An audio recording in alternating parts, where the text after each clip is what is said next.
Oh wow! Good evening, everyone. Welcome to the round of 16 in the ESOC Summer Championship. We've actually got three series for you tonight. There's the advertised Alvaro versus Moonshine, and I am Turk versus Optimus. And we're also going to sneak in Julian K versus Don Nameless. Joining me here tonight is Platypus Slayer 1. Hey Platypus, how you doing? Hey, I'm doing excellent, man. Happy to be here and looking forward to all these series. It looks like we've got quite a bit of, I would say, pretty competitive matchups coming here. Yeah, I'm excited. These players are top notch, and they've proven it by making it to the round of 16. By the way, everyone, let us know how the sound is. Specifically, whether Platypus and I sound like roughly the same volume. Help us a lot. Thanks. Exactly. We know your voice is going to sound better too, but I did get a new mic, so if I'm unusually monotone and dry, just say something in chat. Perfect. Sounds great, says Day God. Uh, Day Goda Hey. Bean. It's a hard name. All right, well, why don't we just get into it? So we've got Alvaro versus Moonshine first. Do you know much about these players, Platypus? So I've actually watched quite a bit of both of these. So Moonshine, known for his Russia play, these are both kind of standardish players, right? Alvaro, I've seen him stream a lot of ports. I've seen him stream a lot of Brits. Um, they're both kind of standard players. They both tend to be very like kind of tactical, right? Like their micro's good, but what I really find enjoyable about watching both of these guys is that they can both like adapt to a map, adapt to a matchup, play things relatively standard, but like switch up unit comps, switch up tempo, pretty effectively. So these are both definitely players that can outthink their opponents. And looking at the Civ matchups right off the bat, I'm already excited because you've got Alvaro with one of his strongest Civs, and I have not seen Moonshine play Mexico, so I have no idea what he's going to do. Yeah, I haven't seen Moonshine play much Mexico either. We'll see what he does with it, I guess. All right, well, let's get into the map intro video for Great Plains. Okay.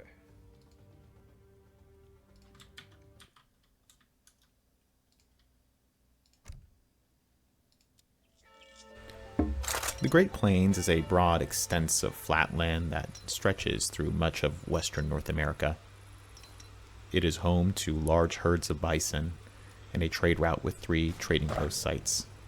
Players will want to control the center of the map for its abundant food, but be aware that wood and coin are more prevalent along the map's edges.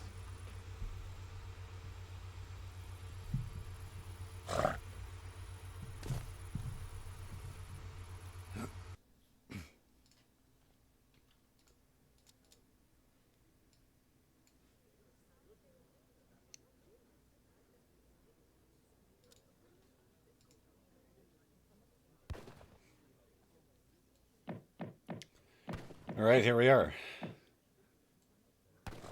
Great Plains, awesome, Junior. Is it going to start or what?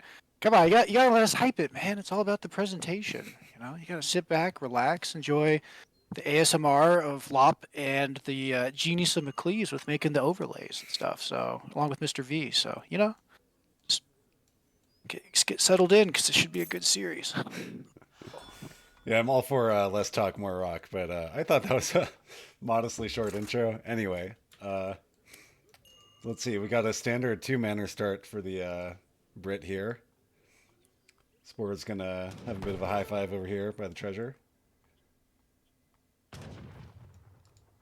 Yep, already doing a lot of creeping. I don't, Mexico and Brits have both gotten a lot of changes. I would say in like the last year. What are your kind of thoughts on this matchup? I know they used to be able, Mexico used to be able to rush everything down with pickies. I believe they've dialed that back a bit. What are your thoughts? Yeah, I can't say I've seen too much of this matchup. I, I truly don't know what to say. I feel like if Brit plays standard and Mexico tries to rush, then it's going to be a pretty close game. But I don't know. Moonshine doesn't strike me as the sort of person to do some sort of crazy revolt or FI strat, but maybe he's got something in mind. I don't know. Right. Perhaps Moonshine's abandoned all of his previous morals and values in the name of the $500 prize pool. Hey, Um, anything can happen. exactly, and that's the thing about Mexico that I love and hate, depending on which side that I'm playing. In the case of Mexico, is it's so unpredictable. Like fighting it can be so nerve-wracking because you're right. No matter how honorable you think the player is, he can revolt. He could. I mean, look at this deck. What's Yeah. his? Check out the name on that. 6 pikes. So let's see here. And that's standard H2 stuff. So I imagine this is going to open with a lot of pike pressure. That's an unusual one, though. So it's like a 6 cuirassier shipment, I guess. Interesting. Something to consider if he doesn't plan on going age 4. Mexico does have the Yucatan Revolt, which turns your insurgentes into, well, Yucatan insurgentes. But in functionality, they get like a lasso attack and they get some stat boost. So maybe he's going all in on the pikes. Yeah, it could be, though. I guess if that was what's going to happen, I would have expected like pike combat, though I don't see that in index. So I don't know. You still could be right. Yeah, the machete card. It's not there. I don't know. Again, that's the thing about Mexico. You never really know. All right, both players are clicked up. Let's see what they do in transition. So that's definitely a forward hacienda right next to the giant XP treasure. And what is our Brit up to? Got a settler coming out here to herd, just to herd. No forward base in sight. Probably planning to get these herds back and turtle up. Feels like a good Brit map because of how plentiful the hunt is. You can be pretty turtled and pretty safe on food. I agree. It's definitely as long as Brit gets them in. Of course, if they wander off or if you get cut off, though, it is a open barren map without choke points. So Brit player definitely has to kind of be on his A game.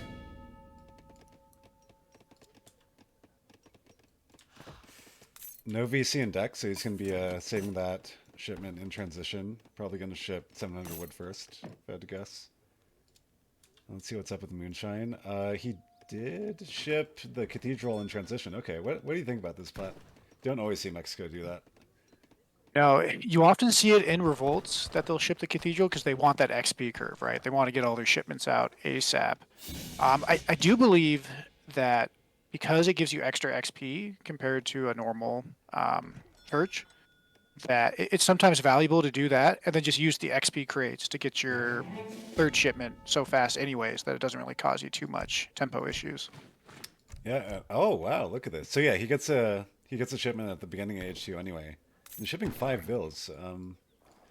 That's interesting. So it seems like he's trying to fake Alvaro out here. Maybe makes a forward hacienda, barracks right next to it, but sending a kind of greedy shipment first.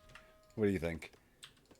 I definitely think it's greedy, but if he's able to get pin Brits back in their base, perhaps use the fast Vil killing skirm Navajo shipment and use that tempo. He can revolt into Central America and have more villagers than Brits before like 8 minutes.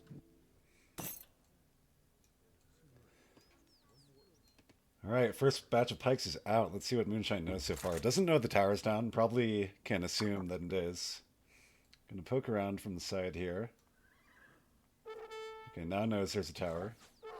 Ooh, and longbows are out first. And he's got to back up on that.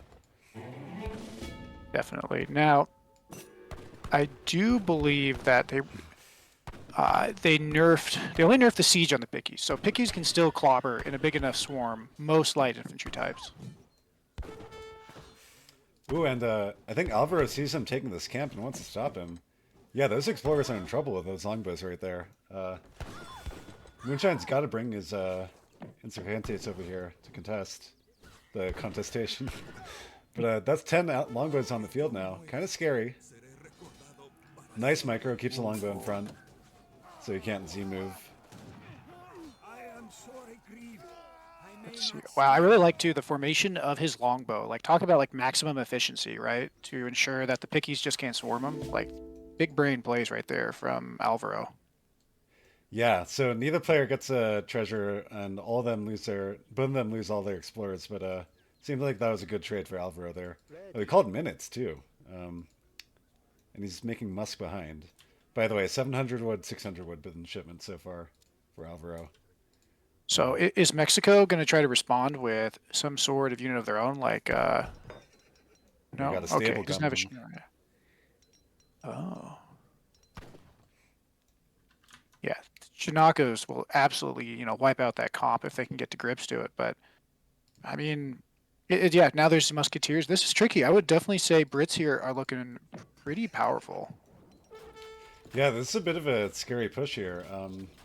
Chinacos are on the way, and so are the 5 skirms from that shipment, but I don't know. On the other hand, Alvaro doesn't have a whole lot of siege in here, so it's going to take forever to siege this hacienda. And it's something we've all experienced at least a few times. Of course, the hacienda is a shipment point, right? So all sorts of fun Mexican-themed stuff can, pop out of it like a piñata if you're not paying attention. And yeah, he's already looking at it. And he's like, "Oh God." Okay, and here we go. The Insurgentes pop, and okay, you also use the church button to get even more pikes out. And that is a lot of pikes. Oh my God, it's a massacre. Yep, and then he's got the 5 skirms behind it. I mean, these Salteadors have absolutely great stats for an H2 skirmisher. They do have the shorter range, but they're just going to go to town. Oh, and he put the flag. Did he? Oh, pacify. Okay, I thought he put the flag down. Guess that Explorer still. Oh. During all that, Alvaro had a Huss batch queued, but he was so distracted he couldn't spend his res on it.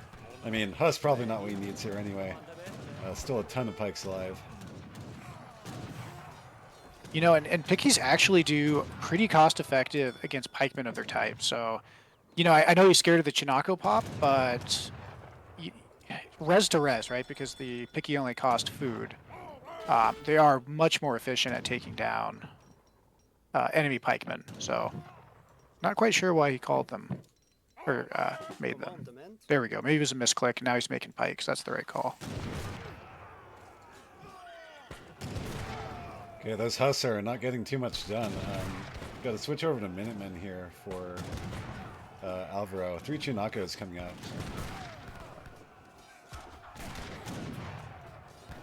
More coming from the stable, and with even more insurgents. And this is looking like Moonshine just has an insurmountable advantage here. Definitely. I mean, he's taken the lead, and as you can see already, Alvaro's starting to have to kind of, gather a bit far from his base, and that's just one picky raid from Disaster with those northern villagers.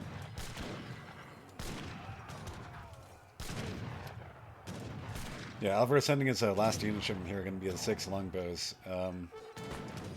Yeah, kind of looks like Moonshine's just snowballing out of control here.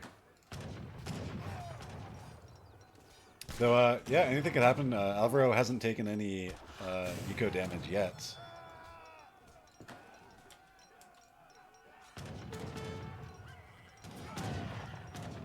There goes the Huss. More Chinacos coming in. Oh, the longbow. Does he see no. the longbows? Oh.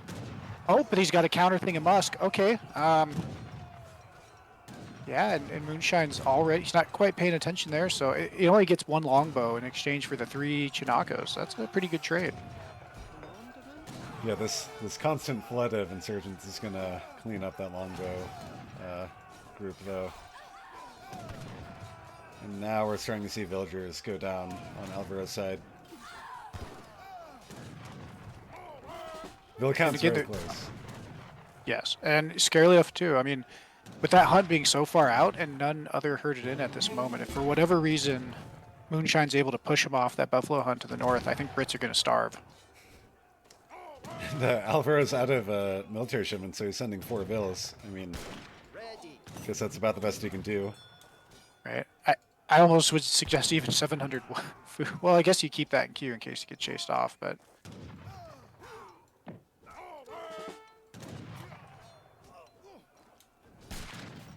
But again, credit to Alvaro for keep moving stuff around, getting the maximum value out of his range units. I think Musketeers, they're used by people often just to kind of Z-move and walk away, but you can really get a lot of value from them if you invest the micro. And I'm really, really impressive play there so far by Alvaro.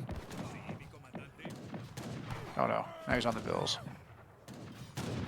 Are these the same 5 skirms that Moonshine has had the whole time? Has none of them Uh, died? Or did he I train believe so. That's incredible. I have not seen him train. I think he's just made pickies. Wow. Right, and that tower is probably going to go down here. Oh, but now he is, speak of the devil, right? Like, of course, we say it, caster curse, and now he's training the skirmishers. Yeah, and all the skirms die on the field. Yeah.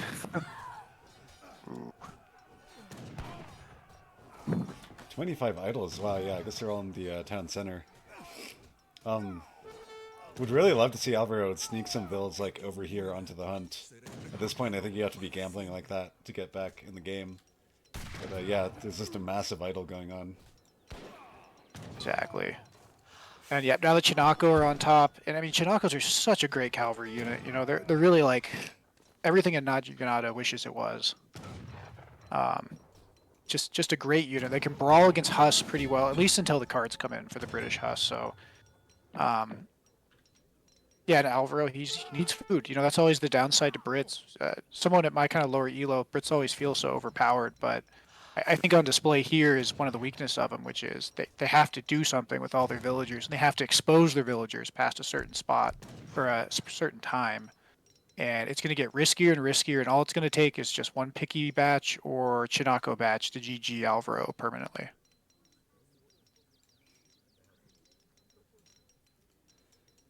Yeah, well, where are we now? So Moonshine did lose a lot of mass, kind of being under the TC idling and taking down that tower.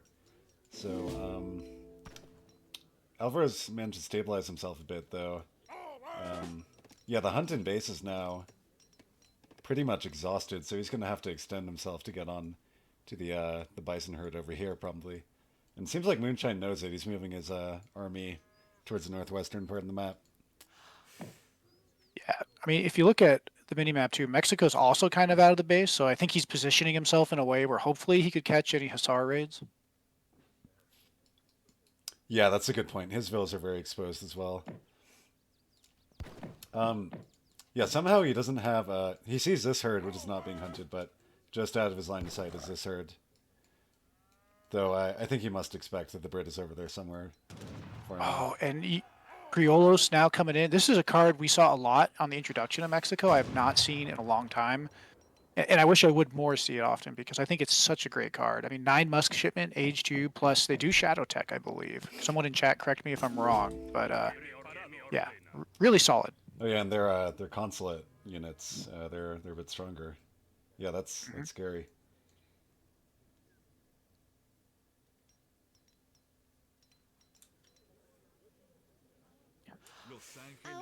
Okay, here's a push from Moonshine. He wants to do some damage with this power spike from Criollos. Let's see what he can get done.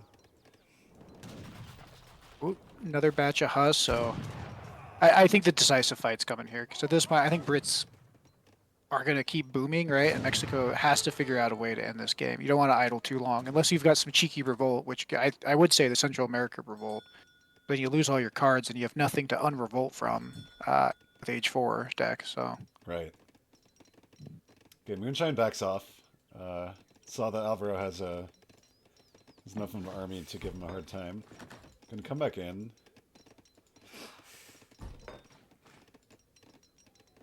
Gets a bit of idle time on those villas, that's nice.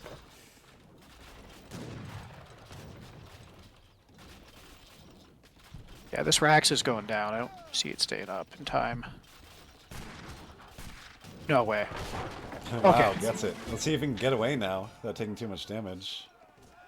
I mean, those are Musk. Yeah, if he just turns around and takes a fight, I think Mexico actually cleans this. Oh, the vills are joining the fray. The vills are in the way. Is that intentional? I can't tell. Probably not. I don't He's think it taking was a them Vil on pull.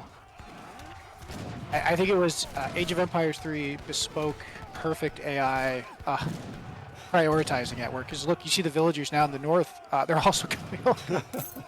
Sounds right, yeah. Maybe it is a Vil pull. I don't know, but yeah, now it is. Okay. And a Vil pull without pilgrims, that feels bad. I mean, pioneers. And You know, this the looking thing is great. too that yeah, the Salteadors actually do quite a bit of damage too. So, you know, this is definitely a skirm that punches pretty hard for an Age 2 skirm.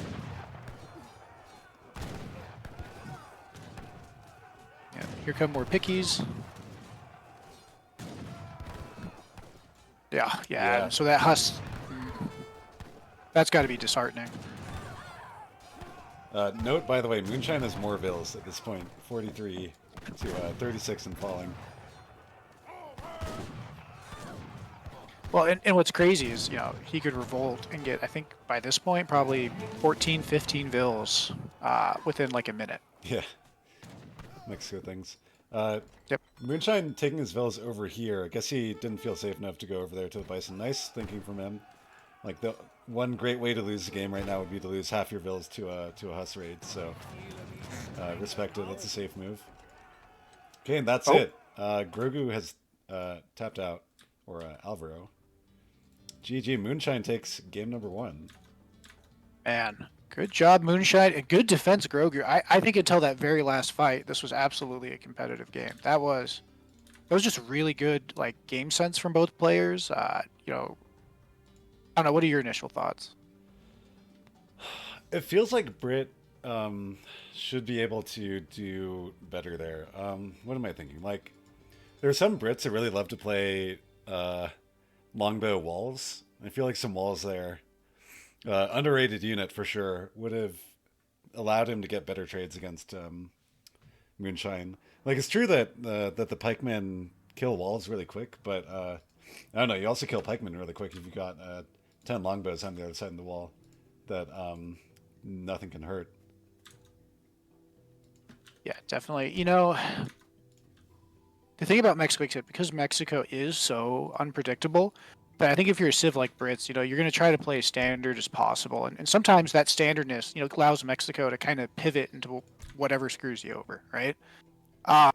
In this case, I think Moonshine just did an excellent job swarming him with picky after picky to basically ensure that, Brits weren't able to invest in all the woods and stuff that they wanted to. So, GG, like I said, to Moonshine, good use of a civ that, a lot of people are calling B tier or lower, Not calling out any names, but I see you. But to be fair, Brits aren't exactly setting the world on fire either. But it was good. And Alvaro's showing just great unit control. So I think both players should be pretty, happy, and no one should be, in a tailspin mentally after that match. Well, don't be singing Moonshine's praises about how he's playing underrated civs yet, because he has chosen one of the ultimate lamer civs, Ottoman, for the next match. And Alvaro's gone with French on Saguenay.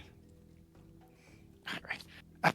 Alvaro, the dignified Alvaro, right? Sticking to the approved, quote unquote, right? Good civs. Trying to win with honor. Moonshine, right? Digging deep, going to the dark side. Right. Mexico, then Otto. No. All right, let's get into this map video, and then we can talk a bit about what this matchup might look like.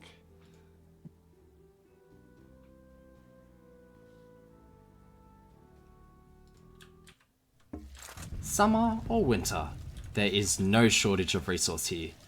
Constructing defences on the islands in the sea or nearby the Cree and Huron settlements will help control the ocean. Forming an alliance with either of these natives will unlock some fantastic economic options. The position of the trading route varies, but is always in the middle of the map.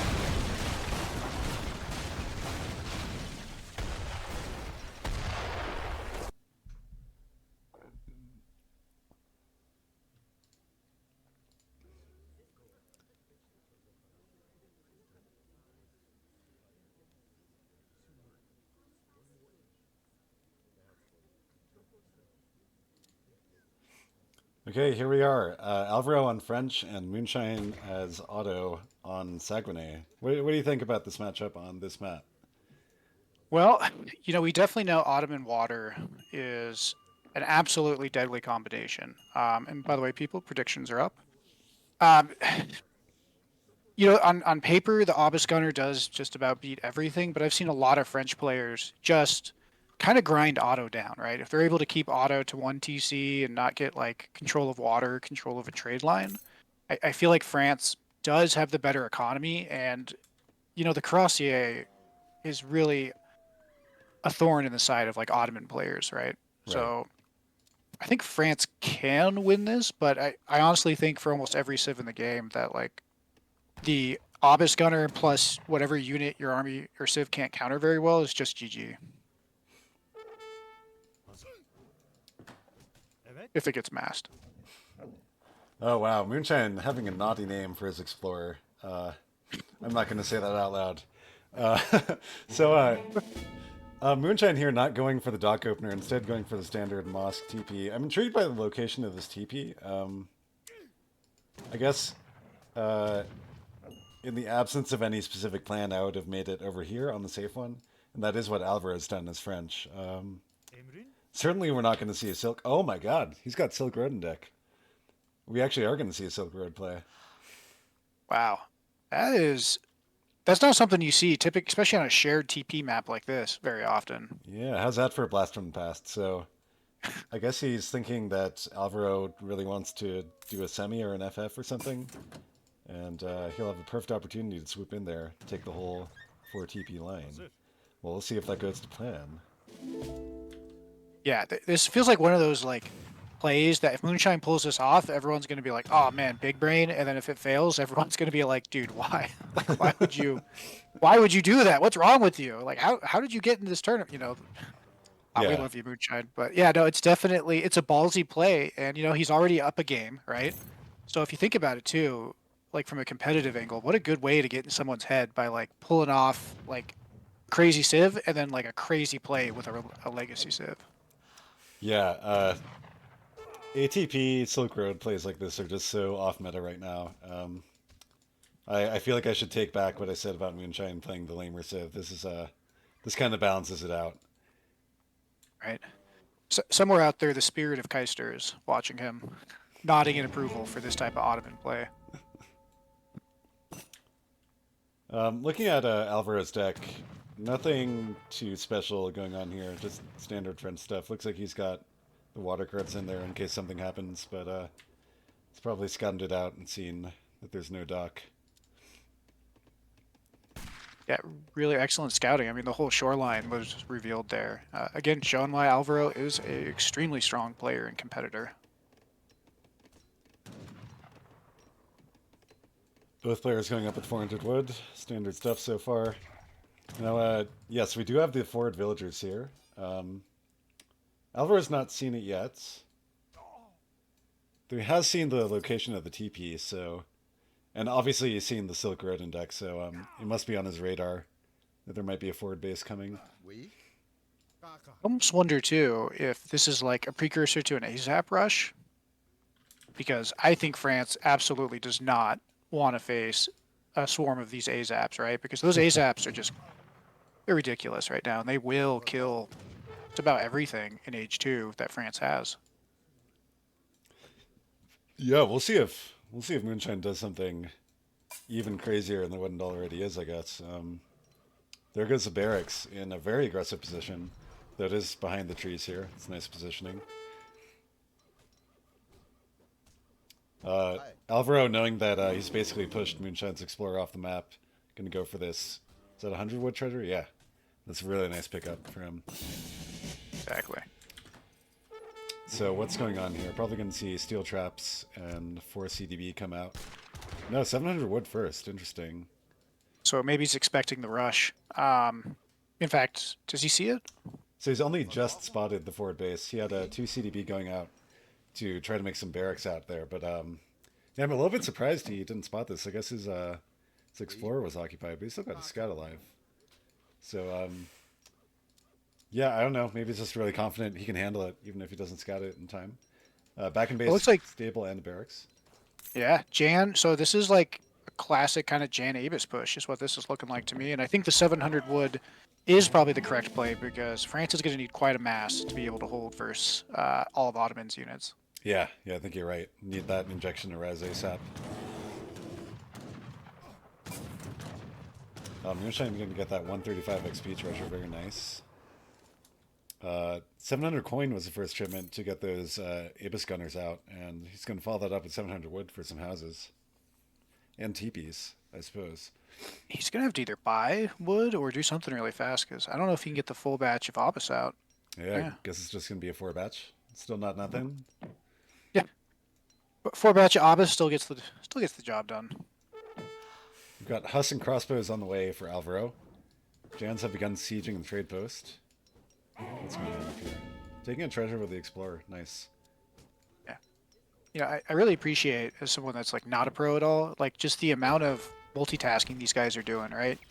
You know, like look at Alvaro. He's got Musk poking. He's taking a treasure in the north, and he's still macroing his eco, and he's got Huss sending to raid. Like, I think that's the perfect response to this kind of early aggression, right? Try to cut off Ottoman from its villagers, try to keep him busy, and then just use your stronger villager to outscale Otto. Yeah, and he's sending those 3 Huss right across the map to raid. Probably not going to pick any vills up. Bit surprising Well, me what Moonshine about- made a market. Yeah, what's up? But Oh, look at the corner. oh, I spoke too soon. That's going to be at least 1 dead vill, I imagine. Nice pick up Yep. there. TP does go down for Alvaro, though. So that was probably not avoidable. That's very annoying for Moonshine. He's got to keep thinking about where these Huss are. Yeah. I would definitely say this is like the classic way to deal with Ottoman, right? Is you kind of hit him at 2 fronts. And wow, yeah, look at that mass. He cannot kill that many crossbow, no matter how disgusting the Abbas is. Yeah, that's an incredible mass of crossbows. And these Abbas are already getting run down. Jan's going to go into melee and try to get at the Hussars, but that's already a lot of damage on Jan's. Yeah, at this point, he's really got to be careful because, ooh, and then the Huss are going to come idle him again. Yeah, behind that, Moonshine sent the Huss in and made all his villas go in the TC, so nice bit of eco damage there from Alvaro onto Moonshine. Yeah, this is a dangerous spot. I mean, at this point, all France has to do is hold, right? Like, I think Otto's committed so hard to the rush and kind of already lost a lot of its tempo. I think if you're France, especially on this map, because you have the safe hunts kind of to the north, you just have to hold this mid position and hopefully not get overwhelmed too much by Abbas gunners. Something curious to me is that Moonshine never made more than 1 TP. I don't know if that was a plan all along, or maybe he felt that he couldn't do so safely. I mean, surely he would be in an even worse position if he had done that, so it must have been a response to what he was seeing. Yeah, I'm not sure either. Perhaps this was like, a plan that just kind of didn't quite happen. I think at this point the game's starting to slip away from Moonshine, so he's definitely gonna have to make something happen. He's either gonna have to get a good fight, take a good raid, or figure out how to like go up and the stealth scout. Nice. Yeah, that's nice. Let's see what he sees here.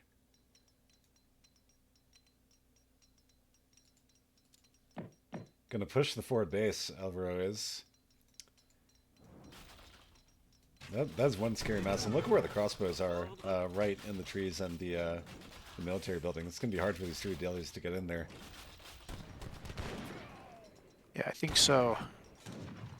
Once the deli are gone, he's going to have no capacity to, push Alvaro around. And then it's Alvaro has all the initiative. He's got the mass, the unit comp. Yeah, this is looking absolutely solid for Alvaro. Oop, Jan's popping to melee though on the crossbows. Okay, yeah, melee Jan's got the snare. 6 Abbas is not nothing. So he's whittled the crossbow mass there quite a bit. He called minutes he's even all the way across the map. Yeah. Why not though? They counter the Musk. Yeah. Ooh. But these Huss now are collapsing onto the rest of the Ottoman map. I think it's going to be GG here soon. Yeah, that was a great move doing a giant Huss patch right there after he whittled down the Jans. Yeah, it's looking like Alvarez just going to clean now. Yep. I mean, he's got 1 pop left in him. Otto's probably. Yeah. And I think that I can't quite tell, but it looks like the HP on the Foundry is pretty low. Yep, about to go down. There it goes. Yep, there goes the Abbas. Yeah, So I think. Military product home, nope. Yeah, I think GG's on the way. Something I found kind of questionable about Moonshine's build order is he got that market super early. I'm not sure if that's a good idea as Ottoman. Like, even getting a TP seems like it might have been better. Just because of how many villas you have as Otto, which is to say, not as much as other civs. Yeah, kind of. Yeah, hindsight, of course, is always 2020. But I do agree. I think, especially for Ottoman, which have less vills and a slower, curve of vills in H2, you're not getting as much value from a market typically. So it's going to lose a barracks before that batch finishes. Going to make a barracks back at home. And this just feels bad near this situation. I think he's gonna try to age maybe, and then hope that like the age up will give him more advantages. Because I don't know what your thoughts on it are, but if you were in this position, is that what you would do, or would you just YOLO it? I mean, I probably would have quit by now, but if I'm staying in, yeah, I think you need to take an insane trade somehow, and 2 Falc is probably the only way to do that. So that's weird though. He's training Abyss Gunners while floating 1200 food. I guess he wants to age now. I guess he'll make a that might be batch the and then plan. age. I'm not quite sure. Kind of hard to say what he has in mind right now. Okay, yeah, he's gonna And to complete be the batch. fair, So he knows he's yeah, gonna die if he tries to age. So this is the best move. yeah. Sometimes too, like when you're just under this much pressure, you kind of get like mind locked, where you're just like, I don't know what to do, you know. Because the game's basically lost, and so you figure you just gotta do the most bold thing you can think of, right? Because the only way you're gonna get back in this game is, like you said, some sort of crazy clean or fight. Um, and I think, I mean, this will be his chance if he ever gets one. Yep, here come the Huss.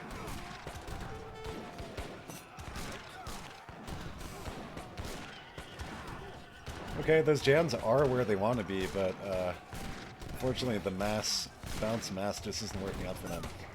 And Alvaro's going to completely clean Moonshine's army here. Yeah, absolutely. Good unit control there too by Alvaro, the way he moved the Huss back. You know what I mean? He was able to get maximum value against infantry, right? So, yeah, GG's coming.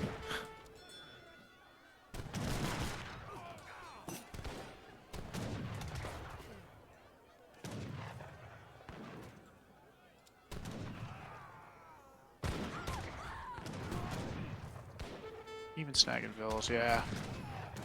All right, that's it. There we go. GG says Moonshine, and Alvaro takes game number 2.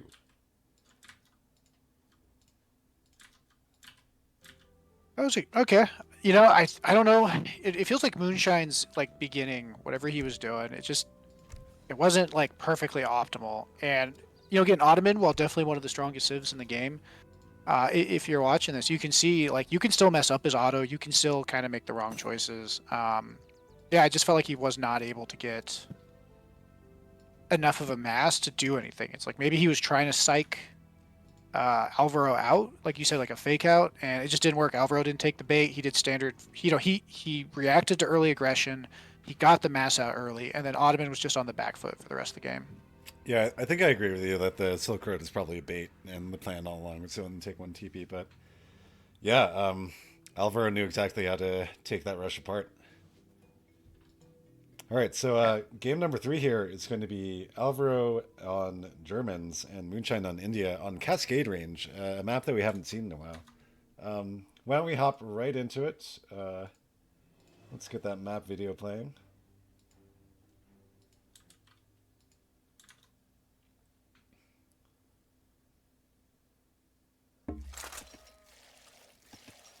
The Cascade Range is an inhospitable mountain range along the North American west coast. Its sparse hunts and small tin mines are complemented by an equally limited amount of fish in 2 small lakes on the sides of the map. Be quick to collect the many unguarded beaver treasures, because you won't find much else.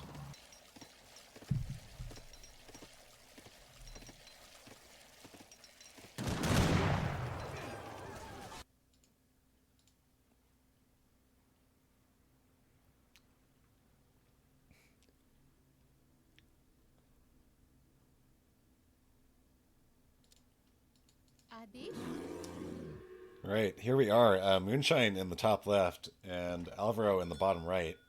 And what a weird map this is. No trade line. I love this map. I also play HOD. There may be a connection there, but it's a violent map. It's an old map. It's not a lot of resources compared to DE maps. There's no trade posts. Well, there's, you know what I mean. There's no XP trade routes.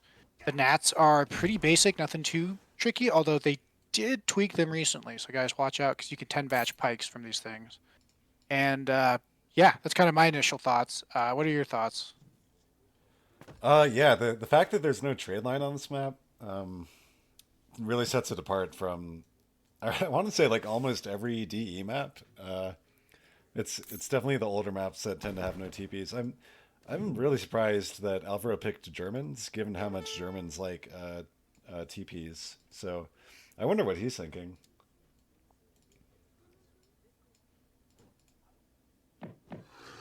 Right. All right, getting this prediction ready. Very expressive deck name from Moonshine, AEA. I wonder what that means. Sorry, from Alvaro.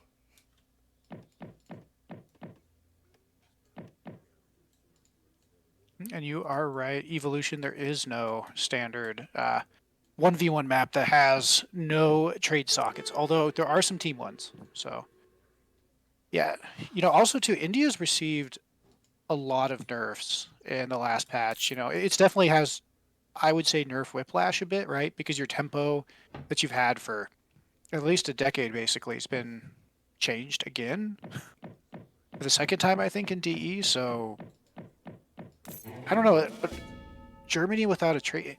This will be interesting. I definitely, on paper, I think India has the benefit here, but Germany's one of those civs that everybody says needs trade sockets to have their tempo good. They must get to age 3, and yet they seem to do just fine in age 2 engagements. Yeah, definitely not a save to sniff at when it comes to H2 pressure. And he does have the 3 settler wagon, 2 settler wagon combo here, which can really juice up the commerce economy. Exactly. So I wonder if we're going to see. I think it's too late for Moonshine to do an echo. Oh, never mind. He did send the Ville forward. We're going to see a mid map Agra. That was probably Moonshine's thought this entire time. Yeah, there's a choke in the middle, and that Agra's going to let him control it. Yeah, not just that too. I really like how he has the Dutch India, not Dutch, Indian trade or whatever. Yeah, East India men. Eventually they'll get it right. Because again, this map has not a lot of hunts, right? So the ability, like mid game, to like just dock aside and get cheaper boats. You don't have to overinvest in an already kind of sparse pond. It's just a great card to bring onto a map like this. Yeah, is that like how much food is in 1, 2, 3, 4, 5, 6? So I guess it's 3,000 food per pond. That's not nothing. It's definitely not. Although I don't know how much fishing you do, and I always complain about this. So I'll never stop. You should never eat salmon that are that color. No, I know nothing about fishing. That's elephant nice. Oh, Alvaro doesn't know about this because his explorer was busy snaring the elephant. That's actually a nice move by Moonshine to bait him all the way over there. The first thing Alvaro's going to do is come to the middle of the map and scout it, because I'm sure he suspects that's coming. And there it is.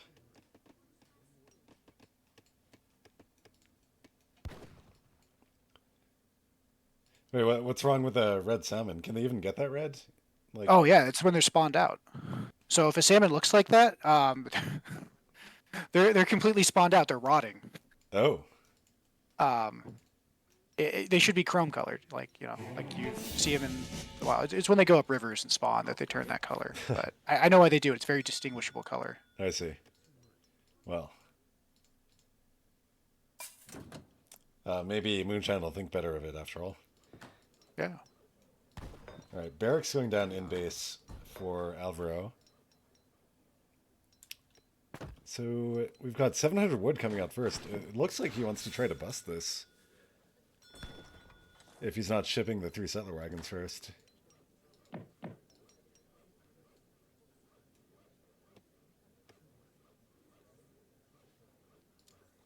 What's going on with Moonshine? 700 wood coming out first.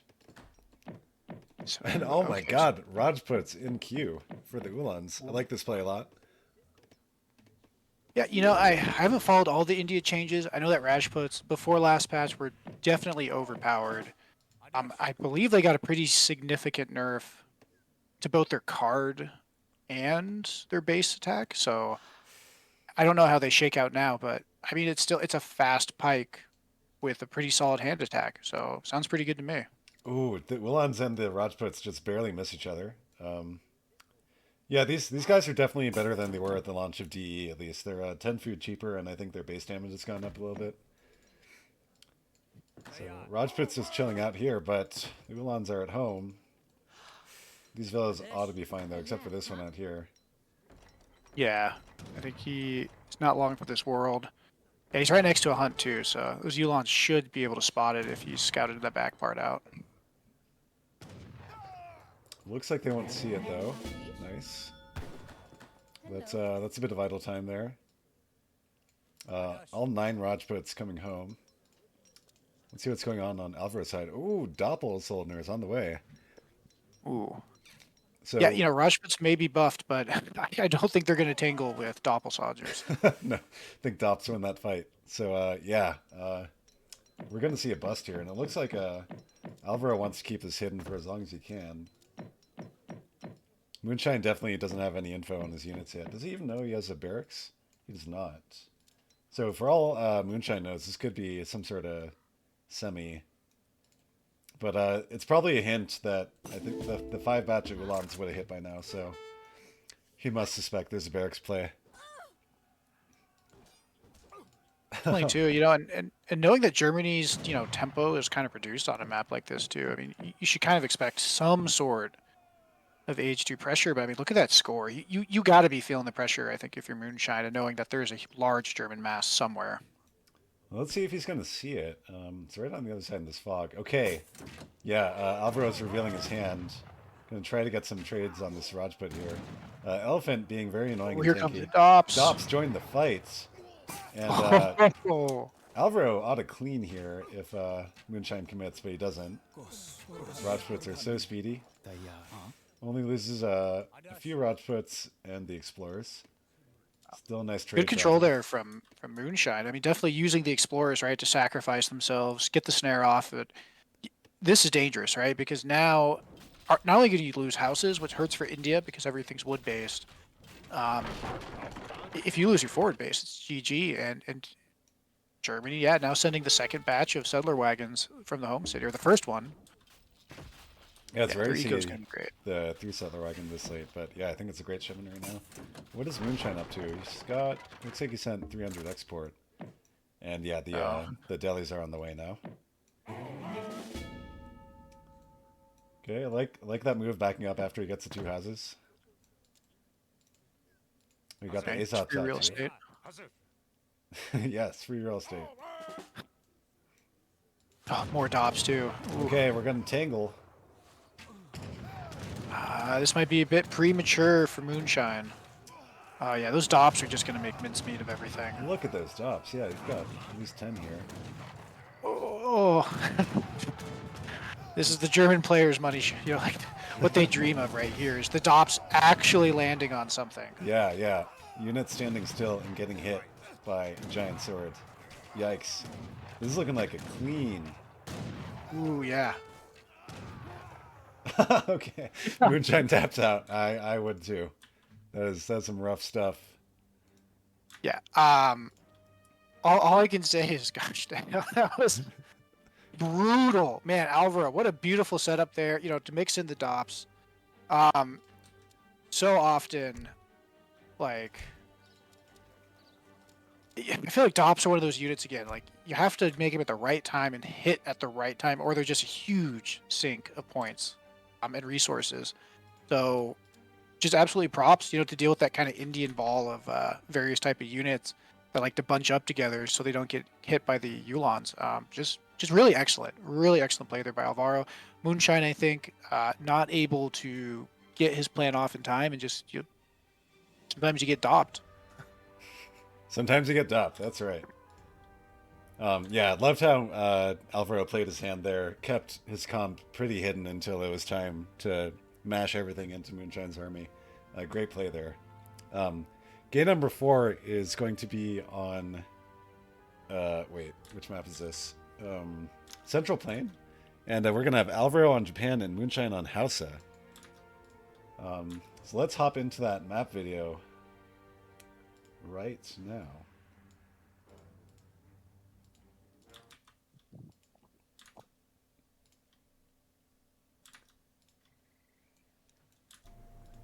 The Central Plain is the most populous region of China.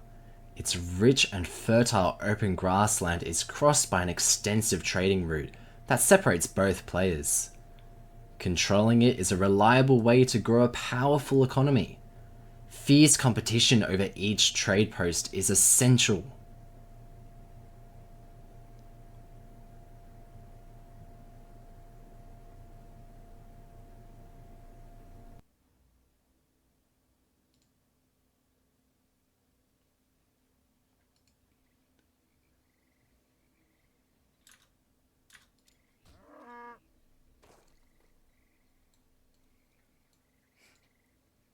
Okay, here we are. Central Plain, another kind of blast from the past map. Haven't seen this one in a while. Whereas Cascade Range had no TPs, this one's got 5 of them on a single line. So this used to be like the ATP map back when that was still meta and early DE. What do you think about these two civs on this map? Well, you know, Hausa.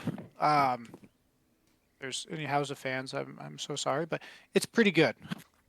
It's a pretty good civ, and it can do so many things. So what does Japan want to do? Japan wants to build these shrines everywhere in the map. It wants to get enough time as it can. What does Hausa love to do? Hit you with 20 steppy riders, basically, right? You know, fast raiding cav at like 6 minutes. So I'm not gonna lie, I really feel like Hausa is heavily favored here, but you know, Grogu or Alvaro, he's been playing Japan for a long time, so he's got to have something that he's thinking about on this map in particular, knowing that an aggressive tempo civ is likely to be picked. Yeah, and based on what we're seeing here, I think he's going to go for a port consulate commie boom, which is not what I would have thought would be the top strategy on this map against Hausa. But, you know, in the hands of a skilled Japan player, which Alvaro certainly is, commie boom can kind of be impossible to punish. Yeah, Japan's definitely one of those civs that, you know, again, it does struggle, but once Japan hits like a certain level of economy and shrines and unit buffs, like it's there's very little other civs can do. So, you know, it's all going to be basically Moonshine is against the timer, and he has to figure out a way to either nip him, you know, Japan in the bud so it never takes off, or hit them at just the right time when they're invested in their economy, but they don't quite have enough military mass or like a tech advantage, right, to defeat the army in the field. Right, yeah.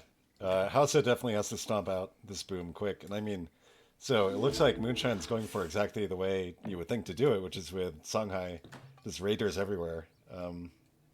So I guess this will just come down to whether Grogu can keep his shrines alive. We've got a friendly lull here. I didn't see what happened. Toxic, did somebody steal treasure? I'm not sure. As a Lakota main horse, I think you have an idea of probably what happened.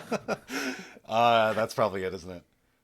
Wow, another naughty explorer name. Though Alvaro must agree in this moment.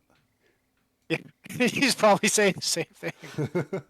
You know, like God, that's so annoying. And you know, the House Explorer, at least the Lakota one, you can put some damage on him in revenge. And it, you know, the House Explorer, it just comes back, you know, after a certain amount of time. So Right. Also thinking too, you know, although this map was kind of designed before Hausa, it's a map with the treasures often have a lot of little guys. So like that chaos ability is getting quite a bit of value. Yeah, picked up 120 XP right there with hardly any damage on the explorer, considering the strength of the treasure. Okay, I don't know my Hausa builds, but I don't know that I've seen Hausa put all their vills on coin like this before. Do you have any idea what's going on? Is he gonna train No. cows? No way. Okay, is he gonna use Maybe this for to- like, okay. and then maybe some coin left over, so he can get a lot of food. Yeah, now he's got to build houses. What's he aging at? Songhai, right? I would imagine. I haven't seen That's houses right. do anything else in a long time. He's got a whole deck for it too. I mean, we're talking about free real estate. How about free Seppi riders?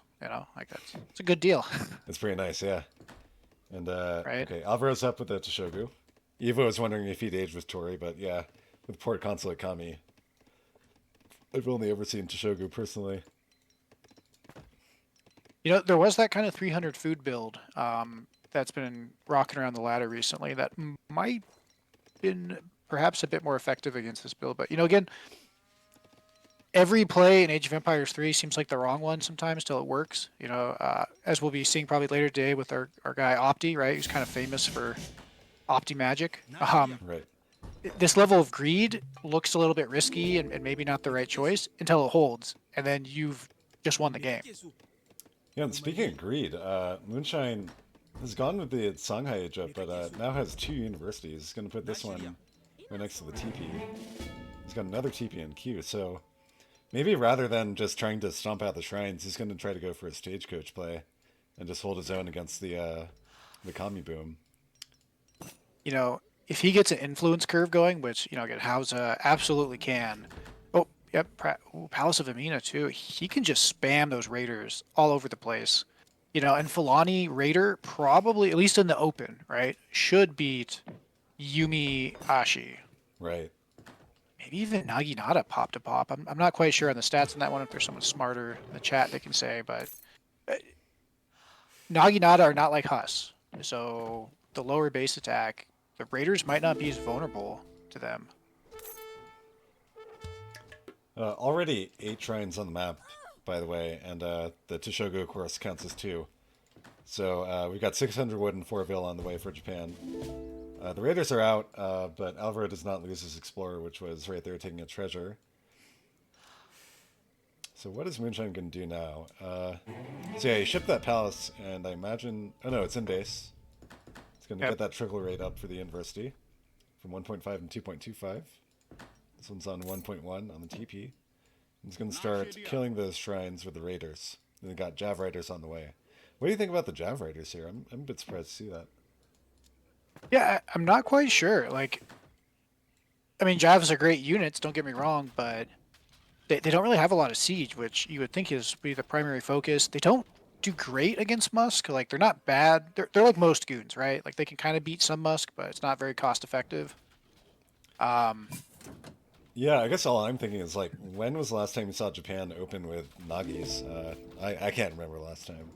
And yeah, they trade okay at best with Ashi. Yeah, and again, someone in chat can correct me if I'm wrong, but I believe that Raiders would do okay into Naginata. At least pop to pop and kind of similar res to res. So enough where the huge mass of Raiders won't be threatened by 5 or 10. Yeah, and Nagis are Lancer type units, which means they should be less effective versus HC, even more than usual. Yeah, someone in chat. He's not a 300 food enjoyer. Feels bad, man. Yes. And look at this Songhai magic. 15 Raiders on the field already. Going to go to town on these shrines. 1 shrine already dead. These 3 are right next to each other, and they're going to die in short order, I'm sure. We've got 8 Yumi and 5 Ashi coming up here and deal with it, but he's probably not going to be able to beat the House of Back with that. No, and honestly, before the upgrades on the Ashigaru, if you get a certain number of Raiders, you can just collapse on the 5. Yeah, Moonshine playing it safe, though. Going to back up. Never know what might be behind that mass, I guess. Mm-hmm. And he wants to try to wait for the Fulanis before he engages. Oh my god, he's going to kill some endangered animals. Moonshine, that's not good. No. Besides the Explorer names, now we can add killing pandas to the list of crimes committed today in front of us. My goodness. Well, if that doesn't light a fire in Alvaro's heart, I'm not sure what will. How's he going to respond? The defender of the northern Chinese ecosystem, Alvaro, right? Versus the rapacious Moonshine coming to take his title and all of his animals. That's right. Latin American's famous enthusiast of East Asian conservancy efforts. What's going on here? 14 shrines on the field here for Alvaro. And I'm kind of surprised. I feel like, you know, if I were Moonshine, I'd be sending like a batch of 5 Huss around to kill some raiders, excuse me. And he's got to know, like, this is happening, right? He's got vision. He sees, well, maybe that. Oh, yeah, that train's not been built yet, but like this, for example, right? But he's just kind of keeping everything in a ball. Yeah, I mean, I guess he's thinking, because look, he's taking another TP. He must be thinking, surely my stagecoach is better, right? And he's sending, is that Rumpha's Raiders? Or no, it's Fodio Tactics. Okay. So they'll actually have more range than Yumi in age 2, right? Because the Yumi range is in age 3, if I remember correctly. Yeah, that's right. So yeah, Yumi got 18 range now, and these Fulani's got 20 range, along with a crazy good animation. This lets him shoot instantly. Damio's out. Okay, so I think this is. I mean, the scores are almost even. So if I'm Moonshine, like I want to take the fight. I don't want to wait too much longer. Oh, and if I were Alvaro, I'd be feeling real good about seeing that stagecoach pop right there, because this is a perfect time to hit. He's 400 res down on that. Okay, and Moonshine's going to go for it. Pretty nice position here, I would say, for him. Kind of hard for those Raiders to connect with the Yumis. And Moonshine's not really trying to make them connect at all, just going to smash them all into the Ashigaru here. And, Yeah, I mean, the Ashigaru, they're great units, of course, but without the extra hand attack, I mean, these are a lot of Raiders. And yeah, there you go. What's the Damio going to poop? Sorry, birth. Oh, 5 Nagi's going to pop out of this one. Oh my god. And No the way. Ashigaru are on the way. Boom, there it is. And suddenly, Moonshine thought he was fine, but now he's going to lose a lot of these Fulanis. Wow. Clutch pop there. We were just talking earlier about how the Raiders can do it, and it was like, it's like a red herring, because it doesn't matter, because that's not what happened.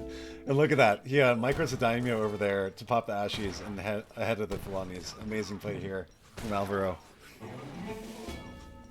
Wow. Just incredible. Again, those Fulani, though, I mean, they're getting value. They're still killing those Ashigaru as they go down. But these Nagis are a real problem now. And you know, again, Moonshine, you're up against Japan. Japan's fully shrine boomed. This is scary. Yeah, I don't see how Moonshine can recover from a full clean like that. Japan at this point definitely has a stronger eco. I mean, look at this. 18 shrines out on the map. I mean, he's just going to be spamming Ashi and Nagi. And it's going to be a fine time for him, I think. Yep, you know, like I said, all that greed he had earlier, now it's genius. You know what I mean? Like now he is in the driver's seat. He's got the stronger eco. He's got the better scaling units. I guess a Jav Filani bad fight could take this back though for Moonshine. So it's not like over, but I don't know. He's gonna have to take one hell of a fight. Yeah, Alvaro's eco at this point is just insane. Like he popped 18 Ashi out of his 2 barracks. Like the eco's roaring. He's gonna get another one too with that military rickshaw. So or no, that's the cherry orchard he's sending. Yeah, that's right.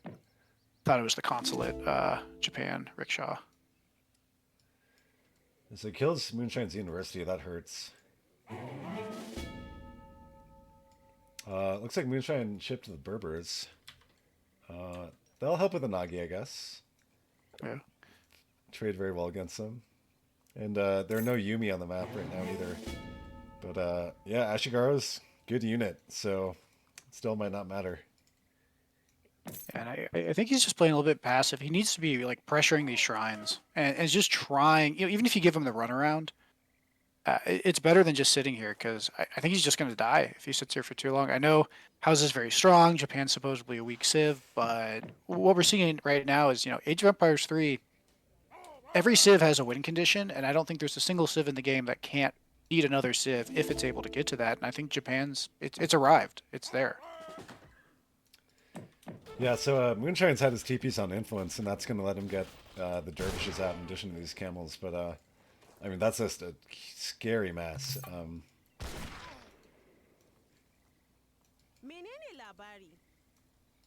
Moonshine going to run away without taking too many losses.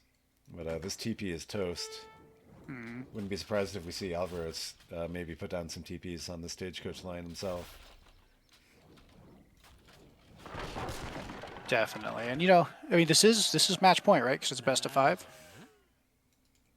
Yeah, Or that's right. Best of 7. It's So, best 5, and Alvaro's oh up. god. Oh. Okay, the Vills escape, but I mean, here's the big fight. And yeah, you've got Ashigaru buffed by Damio against Javs. It's Yeah, I kind of like the position here for Moonshine. Those Filani's very safe. That actually was probably a much better trade than you might have got in very many other places. But looks like it just doesn't matter. That was a huge mess for Alvaro. GG. Alvaro takes the series 3-1 against Moonshine. Well, first off, let's give a round of applause for Moonshine, right? We know that he was pretty lower, right? Ranked on the ladder. Came in, he played his games. I would say that other than like little mistakes here and there, right? Like he was able to make this a very competitive series, and I think we just saw like Alvaro he's just practiced. You know what I mean? Like he made the right choice, I think, into every game except for probably the Mexico one because you can't, Mexico's just kind of like that, right? Even though these are both top 100 players, Alvaro, I know he's been in more events. He's definitely on paper the much stronger player, and I think he just demonstrated perfectly why he's going on to the round of 8, right? Because he just played super well in like every metric. Eco, greed versus defenses, his micro was on point for the most part, and Moonshine played well. He played better than probably all of us evaluating him, right? Like he's a great player. But sometimes at these level, man, these guys they just don't make mistakes. And Moonshine just made a few mistakes, like maybe not pressuring the shrines or pushing at the right second, and his opportunity to kind of come through and win slipped away from him, I think, in these, especially that last game. So GG to both players, and we'll be seeing more Alvaro in the future, and Moonshine, like I said, we love you. Thanks for playing, and you should be happy from your results. You snagged one from a beast, and you put up a good showing, so